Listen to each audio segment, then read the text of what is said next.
Et maintenant, j'accueille Jackie.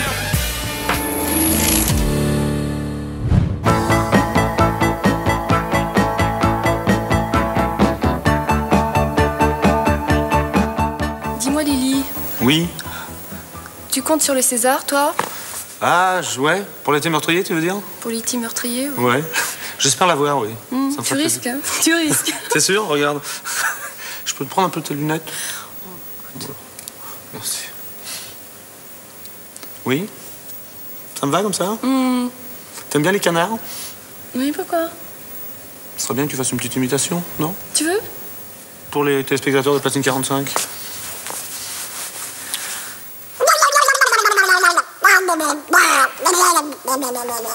Alors maintenant, Paul Young, hein? Dans Come Back and Stay. Voilà. Tout le monde en a parlé à retrouver Jackie chez lui, en région parisienne, en plein milieu d'un inventaire un peu étrange. Bonjour. Bah, entrez, c'est chez moi. Je vais d'abord vous montrer ma collection de cochons. Hein, ça peut être sympa. Viens.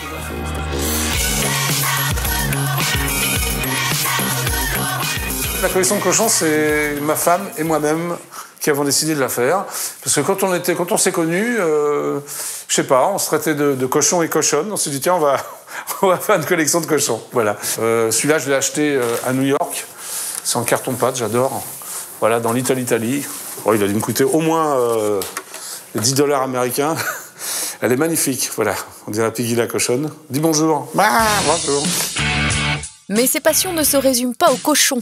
Grand mélomane, Jackie possède un vrai trésor de musique qui ont marqué sa vie. Voici l'endroit où sont déposés mes vinyles. Alors, voilà, c'est un peu n'importe quoi. C'est pas rangé par l'alphabétique, c'est rangé, c'est Jackie, quoi. C'est l'ordre de Jackie. Donc, quand ma femme et ma fille rentrent ici, de toute façon, elles peuvent pas trouver ce qu'elles veulent, quoi. Genesis, c'est un double album qui s'appelle The Lame Lies Down on Broadway. C'est un des derniers albums qu'a fait Peter Gabriel au sein de Genesis. Et c'est à l'époque que j'étais attaché de presse, donc ça m'évoque le concert au Palais des Sports où je m'occupais d'eux. Et c'est un album magnifique. Roxy Music, un album que j'adore. Avalon, pareil, je me suis occupé de Roxy Music. Et bah, ça me rappelle, on était fin 70, ça me rappelle plein de choses, quoi. À l'époque où j'avais pas encore 30 ans, où je connaissais pas ma femme. Vous voyez ce que je veux dire? Bon, hein?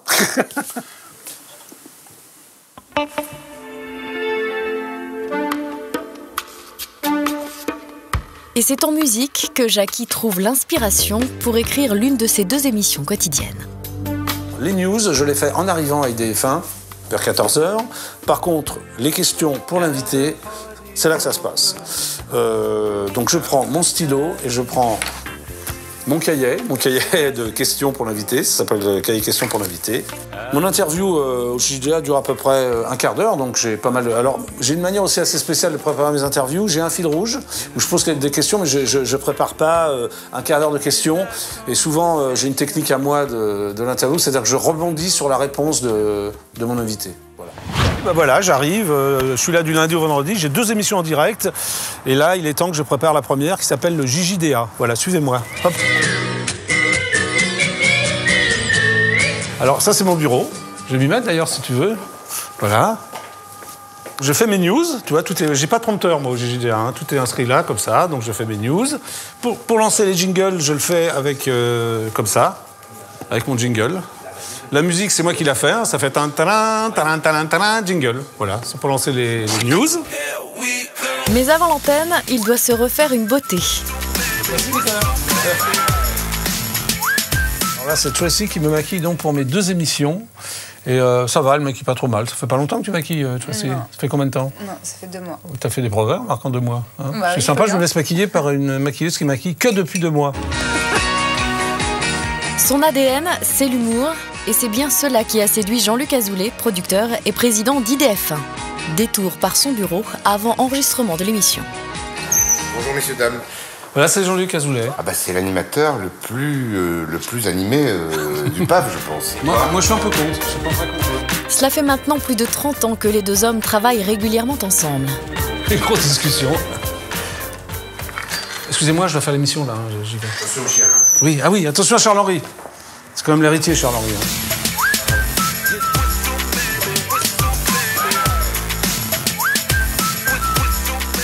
Voilà, générique du JDA. Attention, je suis obligé d'aller.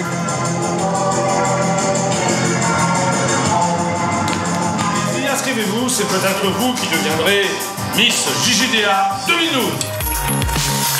Les années ont passé, mais Jackie a su rester le grand enfant déluré du PAF, et ça lui va bien.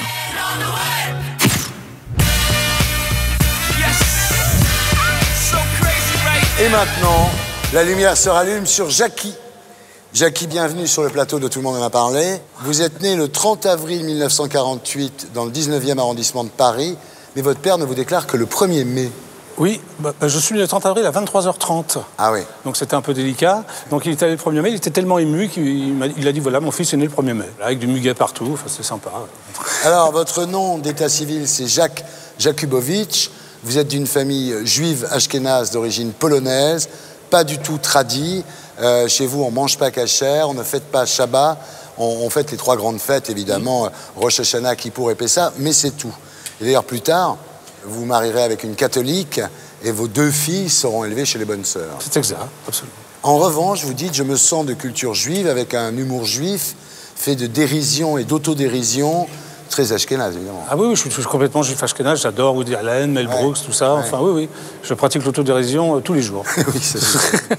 Alors, vous êtes fils unique, mère très possessive, hein, qui vous chuchote à mort. Ah oui, c'est même incroyable. J'en étais même gêné, j'étais dans les jupons de ma mère. Et... Bon, après, ça s'est mieux passé, mais très possessive. Oui.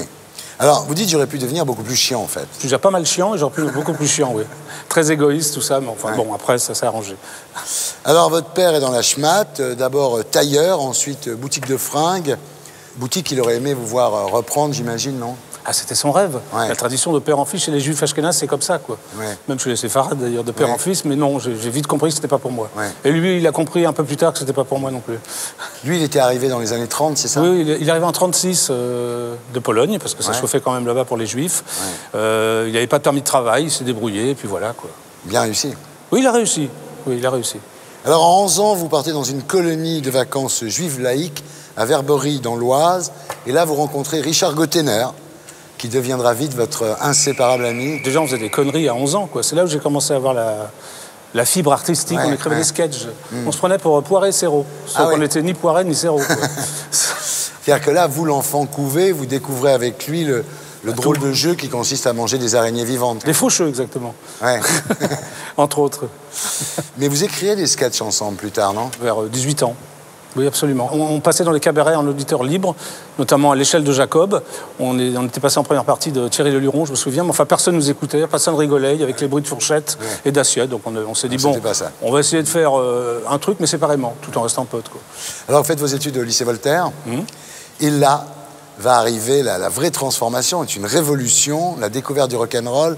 À 15 ans, vous partez à Londres, et là, vous découvrez les Beatles, les Stones, les Who, les Animals, les Kinks. Il y a un club qui s'appelait Le Marquis, et j'ai vu tous ces groupes-là, donc là, à 15 ans, ça m'a pris à la tête, et aujourd'hui encore, j'écoute du rock'n'roll, quoi. Ouais, voilà. Ça a tout changé, c'était une année très importante pour moi. Oui. Alors, vous n'attendez pas donc 68 pour faire votre révolution mode sex, drug and rock'n'roll. À l'époque, vous avez déjà le look rock quand vous rentrez de Londres, les cheveux longs, des cachemires jacquard au nombril, oui. des vestes Carnaby Street, les premiers Creepers. Alors vous imaginez mon père qui faisait des costumes sur mesure. Ouais.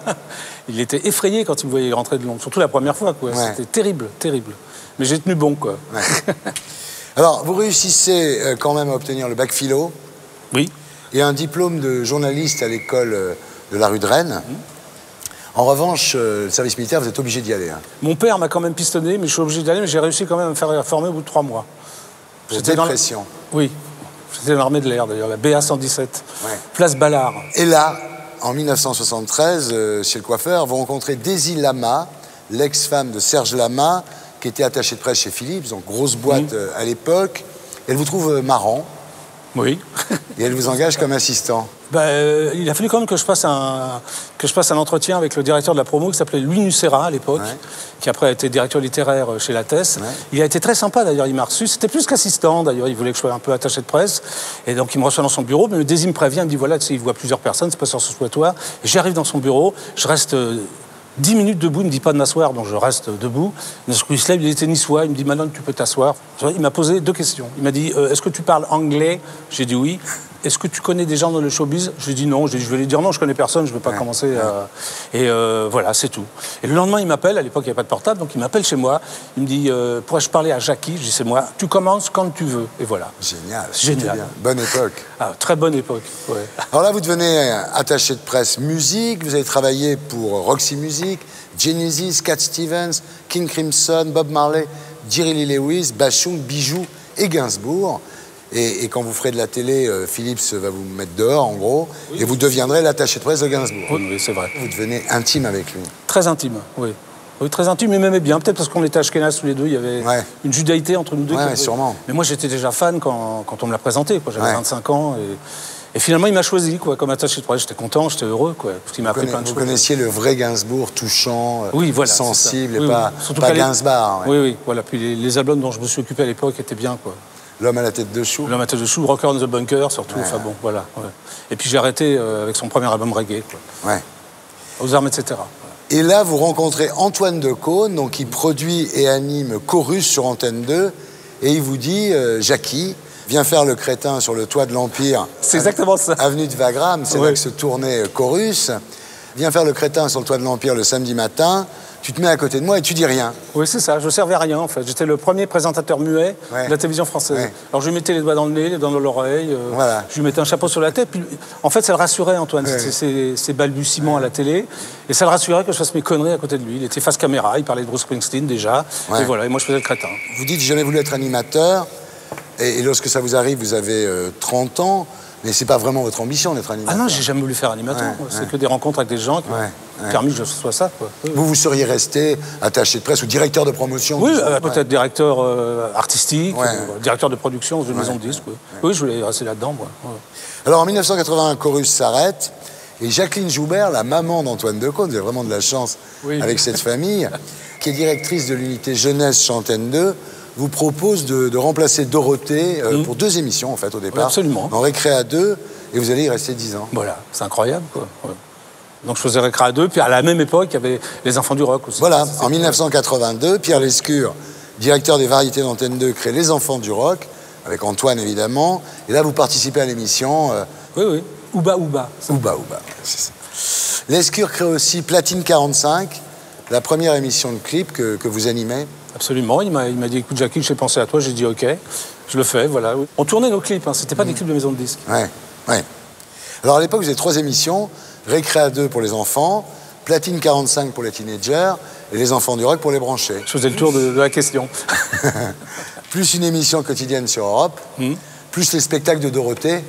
Là, vous faites un peu le pitch sur scène, faites l'épouvantail. Oui, l'épouvantail, et puis le directeur du Zénith, je m'appelais Schloren, Jackie Schloren.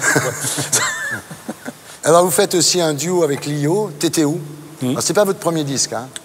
Non, si on peut appeler ça un disque, non. C'était un clin d'œil. Non, c'est pas mon premier disque. J'ai fait un single pour Jean-Luc Azoulay aussi. Tout augmente sauf l'amour. Voilà. Alors celui-là, TTO, ça marche pas mal, hein? Ça marche bien, on était au top 50. Ben voilà, Il y avait déjà Canal+ à l'époque, 84. Alors écrit par Chamfort, qui à l'époque était avec Lio, et puis par Bergman, le parolier de Bachung. Pas mal. Pas mal, hein? J'étais bien entouré, là. C'est sympa comme disque. Alors vous quittez Antenne 2 en 1986 pour TF1, vous ferez Vitamine, le Club Dorothée, le Jackie Show. Enfin, c'est la gloire, quoi. Ah oui, c'était bien, oui. J'ai adoré cette période. Alors, quelles ont été les réactions de vos parents à ce moment-là? Au début, mes parents, surtout mon père, ma mère, tout ce que je faisais, c'était bien, quoi. Je pouvais faire n'importe quoi dans la caméra, c'était bien, quoi. Mais mon père était déjà plus... Il dit, Jackie, écoute, là, fais attention, est-ce que tu gagnes bien ta vie? Tu veux pas reprendre mes boutiques? J'ai dit, non, papa, je reste à la télé. Et finalement, quand il me voyait tous les jours, surtout à l'époque du Club Dorothée, ça l'a rassuré, quoi. Il m'a dit, voilà, c'est bien. Et le métier, ça s'est passé comment? Quelles ont été les réactions des gens dans le métier? Ils étaient un peu surpris parce que j'ai une carrière un peu atypique, quoi, parce que je suis un des rares à avoir fait ces 3 émissions que vous avez citées, quoi. C'était vrai que c'était entre Récréa 2, Platine 45, Les Enfants du Rock, c'était totalement différent. Mais je crois que c'est le personnage Jackie qui devait plaire aux décideurs de chaîne. Bien sûr, vous avez créé un personnage et qui pouvait aller dans tout type d'émissions. Voilà, c'est ça. C'est vrai que c'est rare, personne n'a eu des émissions aussi différentes. Mais je crois que je suis le seul. Enfin, c'est pas par prétention, mais je crois que je suis le seul. Les relations avec les médias, ça s'est passé comment? Très bien, tout de suite. En plus, je les connaissais parce que j'avais été attaché de presse avant, donc je les connaissais. J'appelais tous les journalistes à l'époque pour placer mes artistes, quoi. L'argent, vous avez gagné du blé? Ouais, j'ai gagné du blé, ouais. Ah oui, oui. Quand on fait 3 émissions, même sur Antenne 2, en se mettant le blé, puis sur TF1, c'était sympa, ouais. Vous avez mis un peu de côté? Oui, heureusement. Vous avez acheté un appartement? J'ai acheté une maison. C'est encore mieux. C'est encore mieux. Ouais. Et l'amour, alors, toutes les filles devaient vous tomber dans les bras, non? Ah oui, toutes les... pas toutes, mais pas mal, mais dès qu'on fait de la télé, quoi. Ouais. Le meilleur moment de toute cette époque, c'est quoi, Jackie? C'était quand j'ai fait Platine 45. C'était vraiment une émission que j'ai adorée, où j'ai reçu tout le monde, quoi. C'était une émission incontournable, aussi bien les chanteurs que les acteurs, que les humoristes. J'ai adoré cette période, vraiment. Et le pire moment?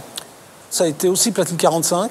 C'est la seule fois où j'ai eu un vrai trac à la télé, c'est quand j'ai reçu Catherine Deneuve. Ah oui? Ah oui, j'étais tétanisé. Déjà à l'idée qu'elle fasse Platine 45, pourtant j'ai reçu tout le monde. Okay, c'est vrai. Adjani, Gainsbourg, enfin bon. J'étais tétanisé. Incapable de sortir, j'étais très mauvais, quoi. Enfin, j'avais été mauvais aussi, je le savais, mais là, je pouvais pas sortir un mot, quoi. C'était terrible. Alors, après l'arrêt du Club Dorothée en 1997, vous vous retrouvez un petit peu tricard de la télévision hertzienne. Vous rejoignez TFJ, la télévision juive. Vous animerez le Rabbi Jackie Show de 1998 à 2005. C'était assez marrant, ça. Bon, il n'y avait pas de moyens, j'avais acheté des sièges de synagogue rouge. Avec une incruste merdeuse. Bon, enfin, les gens venaient, quoi. On parlait pendant 50 minutes. C'est plus une conversation qu'une interview, quoi. Vous avez des problèmes avec les tradis quand vous avez appelé ça Rabbi Jackie Show? Ah oui, je me suis fait insulter, oui. Oui, je me suis fait insulter, oui. Ouais. Vous avez pas... Oui, puis même, je me souviens quand j'avais invité Stéphane Bern, qui est comme moi, juif ashkénaze, et je lui dis alors, est-ce que tu aimes Israël? Il me dit, ouais, moi j'aime bien Israël vu de la Jordanie. Là, le standard a sauté. Ah ouais. Enfin, on a laissé, quoi. Ensuite, il y aura AB1 et IDF1, où vous êtes aujourd'hui. Est-ce que vous êtes nostalgique aujourd'hui de l'époque de Platine 45? J'ai bien aimé cette période, mais c'est pas de nostalgie. J'aime pas trop revenir en arrière non plus. Je suis content de l'avoir fait, quoi. Voilà. Et vous avez de la rancune contre des gens de l'époque qui sont mal comportés avec vous? Il y en a qui sont mal comportés, oui. Patrice Blanc-Francard, pour ne pas le citer, qui a remplacé Pierre Lescure. Aux Enfants du Rock. Aux Enfants du Rock, il a voulu me virer de Platine 45, mais il n'y est pas arrivé, quoi. Donc mais bon... Vous lui en voulez un peu quand même? Un peu quand même, oui. Si c'était à refaire votre carrière, qu'est-ce que vous ne referiez pas pareil, Jackie? Ce que je ne referais pas pareil, parce que je l'ai raté, et je m'en veux beaucoup, c'est mon année sur Europe 1. J'ai merdé, j'avais trop de choses. J'avais trop de choses et j'ai pas réussi ça. Pourtant, j'adore la radio, quoi. Je referais Europe 1 d'une autre manière. J'ai négligé. Ça, Le jour où vous allez mourir... Oui, ça va arriver, non? Qu'est-ce que vous voulez qu'on marque sur votre tombe? Ici, J. Jakubowicz. Voilà. Merci, Jackie. J'étais très heureux de rallumer la lumière sur vous. Merci. Je vous en prie. Et pour être sûr de ne rien rater de Inarditube, abonnez-vous et mettez un pouce bleu.